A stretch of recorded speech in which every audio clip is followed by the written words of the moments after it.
আমার সেই গল্পটা এখনো শেষ হয়নি।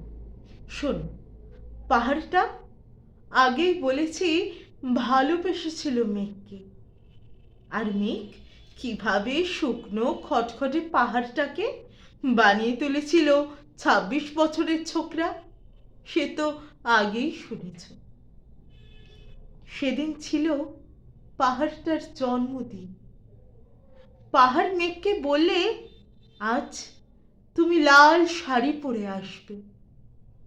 মেঘ পাহাড়কে বললে, আজ তোমাকে স্নান করিয়ে দেব চন্দন জলে। ভালোবাসলে নারীরা হয়ে যায় নরম নদী, পুরুষেরা জ্বলন্ত কাঠ। সেইভাবেই মেঘ ছিল পাহাড়ের আলিঙ্গনের আগুনে, পাহাড় ছিল মেঘের ঢেউ জলে।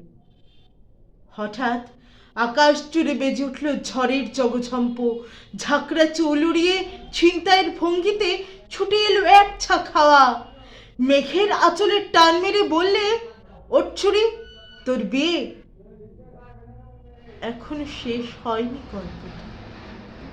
বজ্রের সঙ্গে মেঘের বিয়েটা হয়ে গেল ঠিকই, কিন্তু পাহাড়কে সে কোনোদিন ভুলতে পারল না।